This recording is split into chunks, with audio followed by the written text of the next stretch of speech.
문양숙은 침대 가장자리에 앉아 가슴을 쓸어내렸습니다.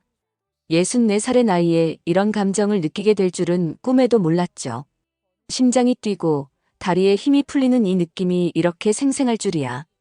이럴 줄 알았으면. 그동안 외로움에 익숙해졌다고 생각했는데 오늘 밤 이후로는 모든 게 달라질 것 같았습니다.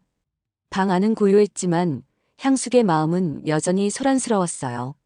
오늘 저녁 일어난 일들이 계속 머릿속을 맴돌았습니다. 정말 이런 일이 자신에게 일어날 줄은 상상도 못했죠. 60년 넘게 살면서 이런 감정은 처음이야. 향숙은 혼잣말을 중얼거리며 후들거리는 다리에 손을 가져다 댔습니다.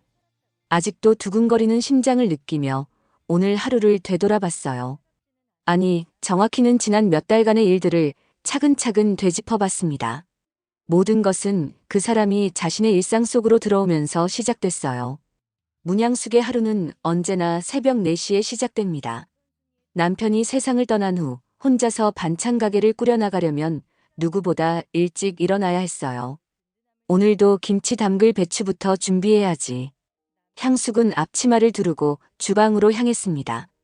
배추를 다듬고 나물을 무치고 밑반찬들을 정성스럽게 만드는 일이 그녀의 일상이었어요. 시골 마을 사람들이 찾는 작은 반찬 가게지만 향숙만의 손맛을 알아주는 단골들이 제법 있었습니다. 오전 8시가 되면 가게 문을 열고 하루 종일 손님들을 맞이했죠. 대부분 마을 어르신들이나 젊은 며느리들이 찾아와서 밑반찬을 사가는 게 전부였어요. 그렇게 평범하고 조용한 일상이 계속될 줄 알았습니다. 그런데 그날 처음 보는 남자가 가게 문을 열고 들어왔어요. 안녕하세요. 김치 좀 살 수 있을까요? 60대 후반으로 보이는 그 남자는 정중하게 인사를 건넸습니다. 깔끔하게 빗어넘긴 머리카락과 단정한 옷차림이 인상적이었어요. 무엇보다 말투가 참 공손하고 따뜻했습니다. 네, 어떤 김치를 원하세요? 향숙도 자연스럽게 웃으며 대답했죠. 그런데 이상하게도 그 남자 앞에서는 평소보다 더 신경이 쓰였어요. 괜히 앞치마를 매만지고 머리카락을 정리하는 자신을 발견했습니다. 배추김치하고 깍두기 조금씩만 주세요. 혼자 살아서 많이는 못 먹거든요. 그제야 향숙은 그 남자도 자신처럼 혼자 사는 사람이라는 걸 알았어요. 왠지 모르게 동질감이 느껴졌습니다. 어디서 오셨어요? 이 동네에서 처음 뵙는 것 같은데. 아, 저는 마을 입구에서 작은 책방을 하고 있어요. 노재현이라고 합니다. 노재현. 그의 이름을 처음 들었을 때의 느낌을 향숙은 지금도 기억합니다. 마음 어딘가가 살짝 간지럽혀지는 듯한 기분이었어요. 책방을 하신다고요? 그럼 글을 잘 쓰시겠네요. 예전에 여행 칼럼을 쓰는 일을 했거든요. 지금은 은퇴하고 조용히 책방만 운영하고 있습니다. 재현의 목소리에는 어딘가 그리움 같은 게 묻어 있었어요. 아마도 자신처럼 누군가를 잃은 상처가 있는 것 같았습니다. 그날 이후로 재현은 일주일에 2~3번씩 향숙의 가게를 찾아왔어요.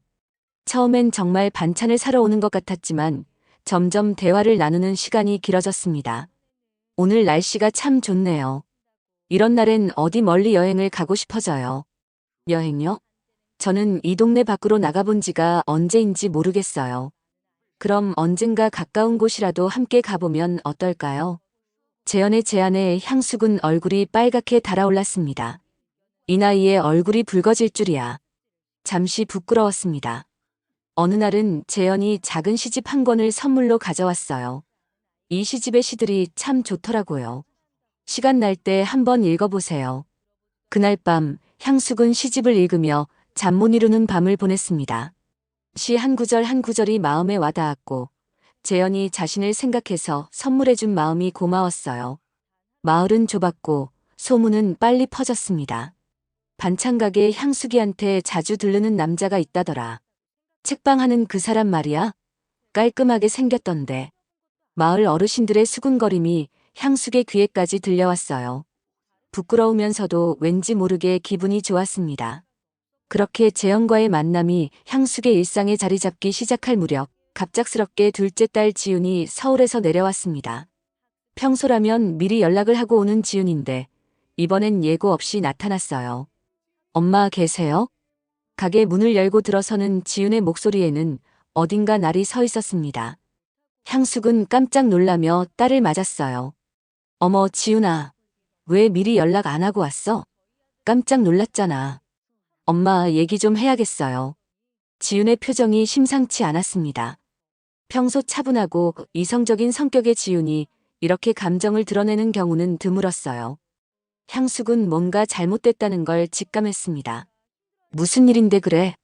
엄마, 요즘 남자 생겼다면서요? 지윤의 직설적인 질문에 향숙은 당황했어요. 마을 어르신들로부터 연락을 받았는 게 분명했습니다. 시골 사람들이라 쓸데없는 오지랖이 많았죠. 그게 뭐 특별한 사이는 아니고. 엄마, 그 사람 누군지 알아봤어요? 요즘 노인 대상 사기 정말 많다고 하던데. 지윤의 말에 향숙은 기분이 상했습니다. 딸이 자신을 걱정하는 마음은 이해하지만 재현을 그런 식으로 의심하다니. 지윤아, 그 사람은 그런 사람이 아니야. 책방도 운영하고 예전에는 여행 칼럼 작가였다고 하더라. 엄마, 그런 건 다 꾸며낼 수 있는 얘기예요.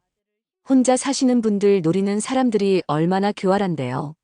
지윤은 끝까지 의심의 눈초리를 거두지 않았습니다. 향숙은 딸과 더 이상 얘기하고 싶지 않아서 화제를 돌렸어요.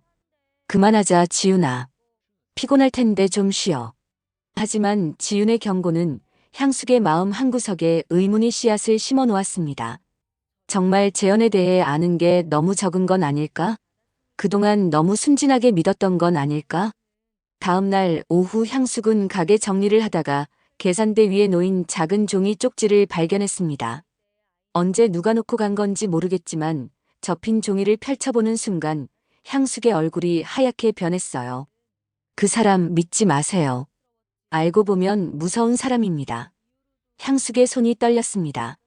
누가 이런 쪽지를 남긴 걸까?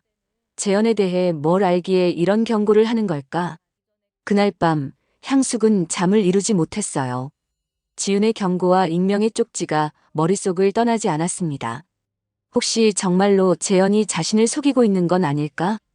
이틀 후 또 다른 쪽지가 가게 문틈 사이에 끼워져 있었습니다.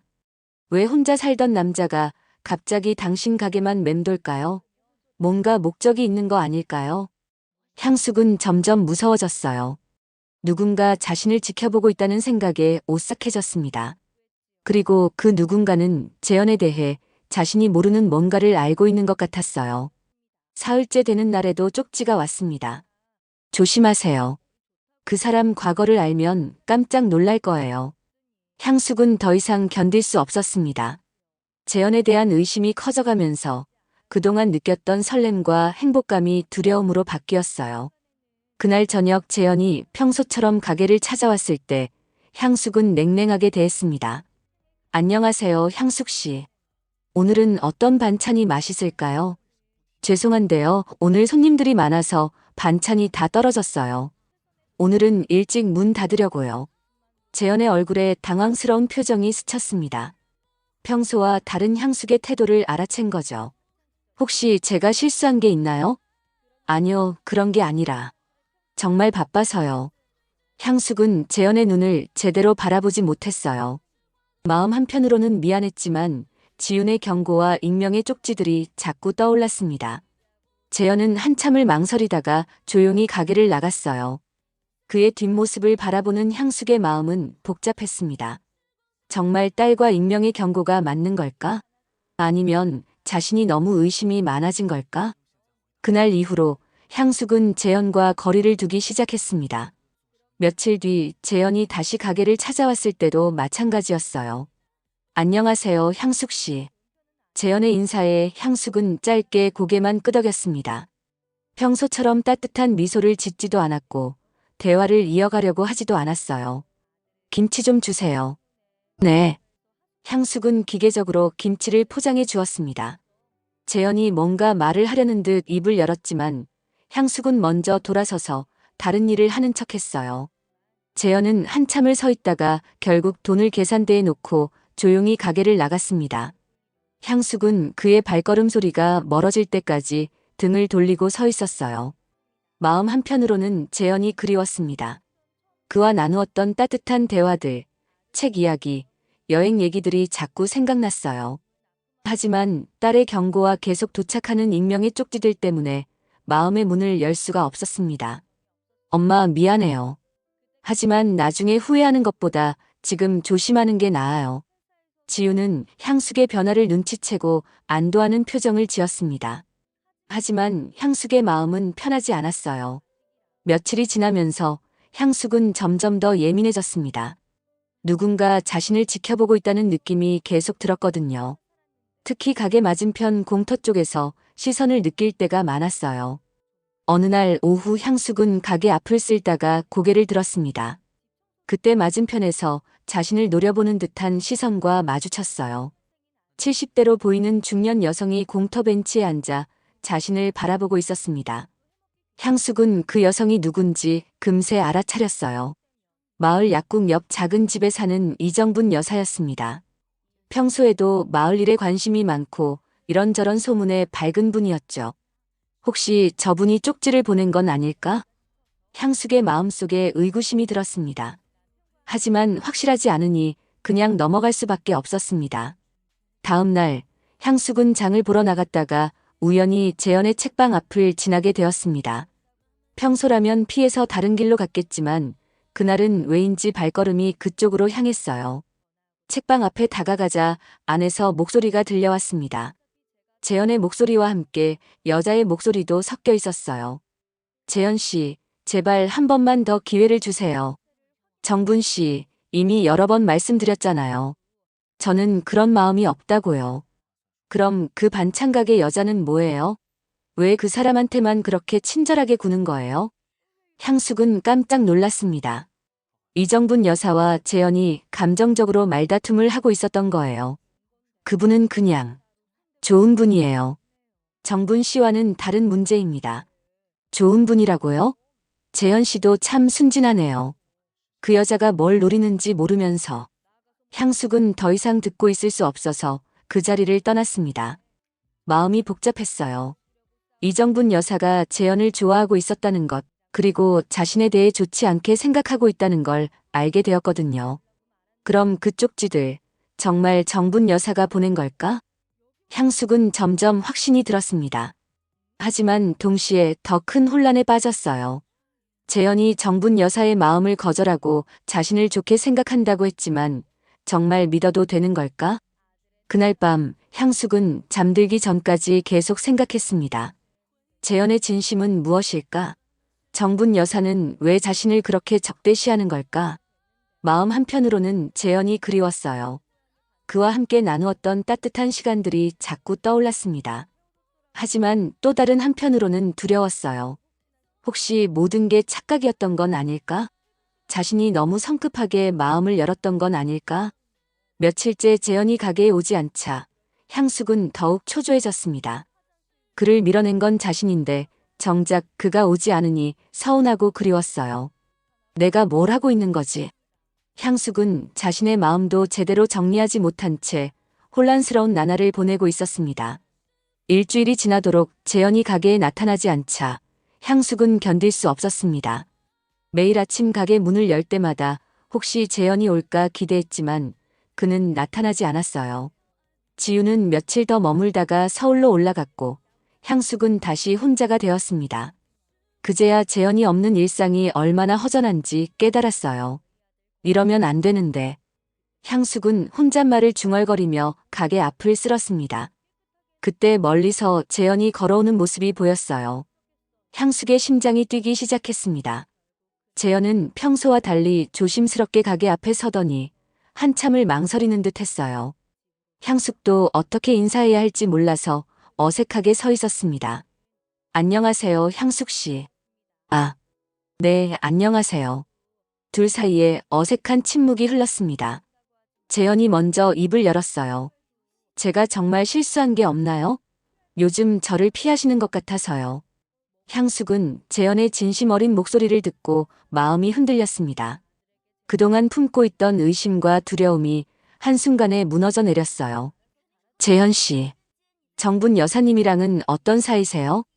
향숙은 결국 참지 못하고 직접 물었습니다. 재현의 얼굴에 놀란 표정이 스쳤어요.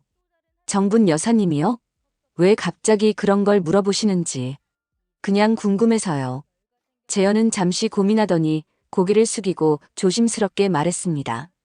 아내를 보낸 지 얼마 안 돼서 정분 여사님이 자주 찾아오셔서 말을 걸었어요. 처음엔 단순히 위로해 주시는 줄 알았죠. 저도 외로웠고 그냥 대화 상대 정도로 생각했거든요. 향숙은 조용히 재현의 말을 들었습니다. 그런데 어느 날부터 제 주변을 자꾸 맴도시더라고요. 제가 어디 가면 따라오시고 책방에 오셔서 자꾸 뭔가 물어보시고 부담스러워서 거리를 두려고 했는데 더 심해졌어요. 그럼 그 쪽지들도. 쪽지요? 무슨 쪽지 말씀이신가요? 향숙은 그제야 익명의 쪽지들에 대해 재현에게 털어놓았습니다. 재현의 얼굴이 점점 어두워졌어요. 그 쪽지들. 정분 여사님이 쓰신 게 맞을 거예요. 제가 향숙 씨 가게에 자주 드나든 이후로 향숙 씨 이야기를 많이 했으니까요. 향숙은 충격을 받았지만 동시에 안도의 한숨을 쉬었습니다. 재현이 나쁜 사람이 아니라는 걸 확인했으니까요. 왜 진작 말씀 안 하셨어요? 정분 여사님도 외로우신 분이잖아요. 괜히 마을에서 소문이 나면 안 될 것 같아서. 그리고 제가 향숙 씨께 특별한 감정을 갖고 있다는 걸 들키고 싶지 않았어요. 재현의 마지막 말에 향숙의 얼굴이 빨갛게 달아올랐습니다. 특별한 감정이요? 네. 향숙 씨와 대화를 나누는 시간이 제게는 정말 소중했어요. 오랫동안 잃어버렸던 즐거움을 다시 찾게 해주셨거든요. 향숙의 마음이 따뜻해졌습니다. 그동안의 의심과 오해가 모두 풀리는 기분이었어요. 사실은 저도 재현 씨가 오지 않으시니까 너무 허전했어요. 두 사람은 서로를 바라보며 미소를 지었습니다. 그때 가게 앞으로 정분 여사가 지나가는 모습이 보였어요. 둘은 이야기를 나눈다고 몰랐지만 그녀는 향숙과 재현이 함께 있는 모습을 보고 표정이 어두워졌습니다. 어쩌면 정분 여사님도 외로우셨던 거겠죠. 향숙은 정분 여사를 이해하려고 노력했습니다. 자신도 혼자 살면서 외로움을 달래려 했던 경험이 있으니까요. 그래도 이제 오해는 풀렸으니 다행이에요. 재현이 안도하며 말했습니다. 향숙도 마음이 한결 가벼워졌어요. 지난 며칠간의 혼란과 의심이 모두 사라진 기분이었습니다. 그럼 이제 예전처럼 가끔 들러주세요. 물론이죠. 향숙 씨가 허락해 주신다면요. 두 사람의 관계는 그렇게 다시 시작되었습니다. 이번엔 서로에 대한 믿음을 바탕으로 한 더 깊은 관계였어요.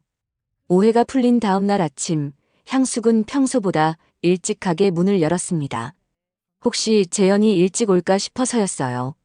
하지만 아침 시간은 조용히 지나갔습니다.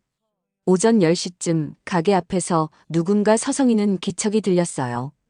향숙이 고개를 들어보니 정분 여사가 가게 앞을 왔다 갔다 하고 있었습니다. 한참을 망설이던 정분 여사가 결국 가게 안으로 들어왔어요. 향숙은 긴장했지만 최대한 자연스럽게 인사했습니다. 어서 오세요, 정분 여사님. 향숙 씨, 잠깐 얘기 좀 할 수 있을까요? 정분 여사의 목소리는 평소와 달리 조심스러웠어요. 향숙은 고개를 끄덕이며 의자를 권했습니다. 미안해요. 정분 여사가 먼저 고개를 숙이며 사과했습니다. 향숙은 놀랐어요. 예상하지 못한 일이었거든요. 그 쪽지들. 제가 쓴 거예요. 정말 미안합니다. 여사님. 나도 늙으니까 마음이 그렇게 되더라고요. 재현 씨가 좋았는데 그분이 향숙 씨한테만 관심을 보이니까 질투가 났어요. 정분 여사의 목소리에는 후회와 외로움이 섞여 있었습니다. 향숙은 그녀의 마음을 이해할 수 있었어요. 여사님도 처음부터 나쁜 의도는 아니셨을 거예요. 그죠? 저도 그 마음 알아요. 고개를 숙이고 있던 정분 여사님이 고개를 끄덕이며 말했어요. 맞아요. 하지만 그렇다고 해서 이런 식으로 방해하면 안 되는 거였어요. 향숙 씨한테 상처만 드렸네요. 향숙은 정분 여사의 진심 어린 사과를 받으며 마음이 짠해졌습니다. 혼자 살아가는 어르신들의 외로움이 얼마나 깊은지 자신도 잘 알고 있었거든요. 괜찮아요, 여사님. 이제 다 지난 일이에요. 제가 너무 일방적이었죠. 미안해요. 그래도 보기 좋아요, 두 분. 재현 씨도 향숙 씨를 만나면서 많이 밝아졌어요. 두 분 잘 어울려요. 정분 여사는 마지막까지 진심으로 축복해 주었습니다. 향숙은 그녀의 마음씨에 감동했어요. 정분 여사가 나간 후 향숙은 마음의 응어리가 완전히 풀린 기분이었습니다. 이제 정말로 모든 오해가 해결된 거죠. 오후 3시쯤 재현이 가게를 찾아왔어요. 이번에는 평소와 다르게 손에 무언가를 들고 있었습니다. 안녕하세요, 향숙 씨. 그게 뭐예요? 재현이 들고 있던 건 은은한 들꽃이 담긴 작은 꽃다발이었어요. 화려하지는 않지만 정성이 느껴지는 소박한 꽃다발이었습니다. 어제 산책하다가 예쁜 꽃들을 봤는데 향숙 씨 생각이 나더라고요. 향숙은 꽃다발을 받으며 얼굴이 빨갛게 달아올랐습니다. 이 나이에도 꽃을 받으니 마음이 설레었어요. 고마워요. 정말 예뻐요. 재현은 꽃다발과 함께 작은 편지 봉투도 건넸습니다. 이것도 함께요. 평소에 전하고 싶었던 말들을 적어봤어요. 향숙은 편지를 받으며 가슴이 두근거렸습니다. 재현이 자신에게 어떤 마음을 담아 편지를 썼을지 궁금했어요. 지금 읽어도 될까요? 네, 물론이죠. 향숙은 조심스럽게 편지 봉투를 열었습니다. 정갈한 글씨로 쓰인 편지 내용을 읽으며 눈시울이 붉어졌어요. 미안합니다. 그리고 고맙습니다. 당신 덕분에 제 일상에 봄이 왔어요. 오랫동안 잃어버렸던 웃음과 설렘을 다시 찾게 해주셔서 정말 감사해요. 앞으로도 함께 따뜻한 시간을 보낼 수 있다면 좋겠습니다. 편지를 다 읽은 향숙의 눈에 눈물이 맺혔습니다. 재현의 진심이 고스란히 전해졌거든요. 재현 씨. 향숙 씨도 제게 새로운 희망을 주셨어요. 혼자 살아가는 게 당연하다고 생각했는데 누군가와 함께하는 즐거움을 다시 알게 해주셨거든요. 두 사람은 서로를 바라보며 미소를 지었습니다. 말로 표현하지 않아도 서로의 마음이 통하는 것 같았어요. 정분 여사님이 오셨었어요. 사과하러요. 그래요? 다행이네요. 이제 모든 게 정리된 것 같아서 마음이 편해요. 네, 저도요. 향숙은 꽃다발을 꽃병에 꽂으며 행복한 미소를 지었습니다. 오랜만에 느끼는 진짜 행복이었어요. 일주일 후 향숙은 큰 결심을 했습니다. 재현과의 관계가 진전되면서 이제 딸들에게 제대로 소개를 해야겠다는 생각이 들었어요.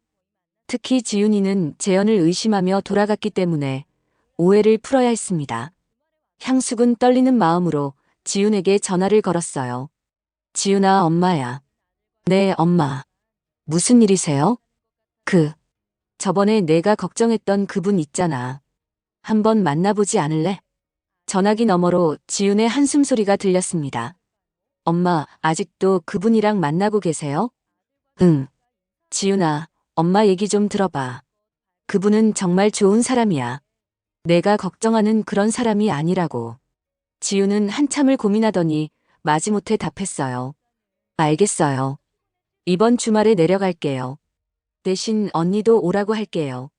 그래, 고마워. 주말이 되자 첫째 딸 지영과 지윤이 함께 내려왔습니다. 지영은 지윤보다 온화한 성격이라 크게 반대하지는 않았지만 역시 걱정스러운 표정이었어요. 저녁 6시 재현이 깔끔한 정장 차림으로 가게에 나타났어요. 평소보다 더 신경 써서 옷을 입은 게 눈에 띄었습니다. 안녕하세요. 재현은 두 딸에게 정중하게 인사했습니다. 지영과 지윤도 어색하게 인사를 받았어요. 앉으세요. 차라도 한 잔 드시죠. 향숙이 차를 준비하는 동안 재현은 조심스럽게 말을 꺼냈습니다. 두 분이 어머님을 걱정하시는 마음 충분히 이해합니다. 저도 딸이 있다면 마찬가지였을 거예요.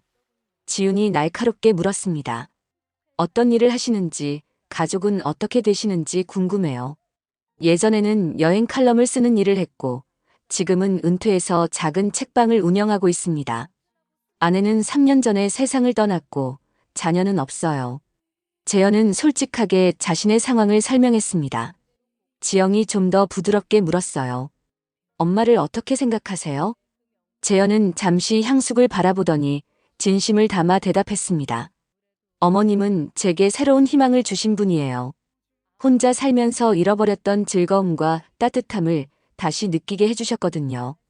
그럼 앞으로 어떻게 하실 건가요? 지윤의 직설적인 질문에 재현은 고개를 숙이고 조심스럽게 말했습니다. 아직은 부족하지만 향숙 씨를 평생 웃게 해드리고 싶습니다. 외롭지 않게 행복하게 지낼 수 있도록 최선을 다하겠어요. 재현의 진심 어린 말에 향숙의 얼굴에 미소가 번졌습니다. 두 딸도 재현의 진정성을 느꼈는지 표정이 조금씩 누그러들었어요. 지영이 먼저 입을 열었습니다. 엄마가 행복하시면 저희도 기뻐요. 다만 엄마를 상처 주시면 안 돼요. 물론입니다. 그런 일은 절대 없을 거예요. 지우는 한참을 망설이다가 향숙을 바라보며 말했어요. 엄마가 웃는 걸 제가 마지막으로 본 게 언젠지 모르겠어요. 요즘 정말 많이 웃으시는 것 같은데. 지윤의 말에 향숙은 깜짝 놀랐습니다. 자신도 모르게 많이 변했나 봐요. 그러게요, 엄마. 전화 통화할 때도 목소리가 많이 밝아지셨어요. 지영도 동의했습니다. 향숙은 부끄럽지만 기분 좋은 미소를 지었어요. 지윤이 재현을 향해 고개를 끄덕였습니다. 엄마가 정말 행복해 보이니까 응원할게요. 대신 정말 잘해주세요. 감사합니다. 정말 감사합니다. 재현은 깊숙이 고개를 숙여 인사했어요. 향숙은 딸들이 재현을 인정해주는 모습을 보며 눈시울이 뜨거워졌습니다. 그날 저녁 네 사람은 함께 저녁을 먹으며 많은 이야기를 나눴어요. 재현은 자신의 과거와 현재에 대해 솔직하게 털어놓았고 딸들도 점차 마음을 열어갔습니다. 이제 정말 안심이 되네요. 지영이 집으로 돌아가면서 향숙에게 말했어요. 지윤도 재현에게 악수를 청하며 웃었습니다. 잘 부탁드려요. 향숙은 딸들이 재현을 받아들이는 모습을 보며 마음이 벅찼어요. 이제 정말로 새로운 시작을 할 수 있을 것 같았습니다. 딸들의 승낙을 받은 후 향숙과 재현의 관계는 자연스럽게 발전했습니다. 2달 후 재현이 정식으로 청혼을 했어요. 향숙 씨, 이제 정말로 함께 살고 싶어요. 저와 결혼해 주시겠습니까? 향숙은 오랫동안 기다려왔던 그 말을 듣고 눈물을 흘렸습니다. 64살의 나이에 다시 결혼을 한다는 게 꿈만 같았어요. 네. 저도 재현 씨와 함께하고 싶어요. 두 사람은 조촐한 결혼식을 올리기로 했습니다. 화려한 예식장 대신 향숙의 집 마당에서 가족들과 마을 어르신들이 참석한 가운데 소박한 혼례를 치렀어요. 결혼식 당일 향숙은 옅은 분홍색 한복을 입었고 재현은 회색 한복으로 차려입었습니다. 두 사람 모두 수줍어하면서도 행복한 미소를 지었어요. 이제 정말 가족이 되는군요. 지영과 지윤도 진심으로 축하해 주었고 마을 사람들도 두 사람의 늦은 결혼을 따뜻하게 축복해 주었습니다. 심지어 정분 여사도 와서 축하 인사를 건넸어요. 행복하게 사세요, 두 분. 간단한 패백을 올리고 함께 음식을 나눠 먹는 것으로 결혼식은 마무리되었습니다. 저녁이 되자 모든 손님들이 돌아가고 드디어 두 사람만 남았어요. 향숙은 갑자기 긴장이 되기 시작했습니다. 첫 결혼 때도 첫날 밤이 어색했는데 이 나이에 그 순간을 다시 겪게 될 줄은 몰랐거든요. 향숙 씨, 괜찮아요? 재현도 마찬가지로 어색해하는 게 느껴졌습니다. 두 사람 모두 이런 상황이 오랜만이었으니까요. 네. 그런데 왜 이렇게 떨리죠? 향숙은 솔직하게 자신의 마음을 털어놓았어요. 재현이 부드럽게 웃었습니다. 저도 마찬가지예요. 이런 기분이 이렇게 오래간만일 줄은 몰랐어요. 두 사람은 거실에 나란히 앉아 차를 마시며 조심스럽게 대화를 나눴습니다. 시간이 지나면서 긴장이 조금씩 풀렸어요. 재현 씨, 정말 저 같은 사람과 결혼해서 후회 안 하시겠어요? 무슨 말씀이세요? 제가 오히려 감사하죠. 향숙 씨 같은 좋은 분을 만나게 되어서요. 재현의 진심 어린 말에 향숙의 마음이 따뜻해졌습니다. 밤이 깊어지면서 두 사람은 안방으로 들어갔어요. 향숙은 심장이 뛰어서 가만히 있기가 힘들었습니다. 재현이 조심스럽게 향숙의 손을 잡았어요. 따뜻하고 든든한 손이었습니다. 향숙 씨. 네. 천천히 해요. 서두를 것 없잖아요. 재현의 배려 깊은 말에 향숙은 안도했습니다. 그는 정말로 자신을 이해해주는 사람이었어요. 두 사람은 조심스럽게 서로에게 다가갔습니다. 오랜만에 느끼는 따뜻한 체온과 진심 어린 애정이 향숙의 마음을 벅차게 만들었어요. 다리가 저도 모르게 풀려버렸네요. 향숙이 웃으며 말하자 재현도 부드럽게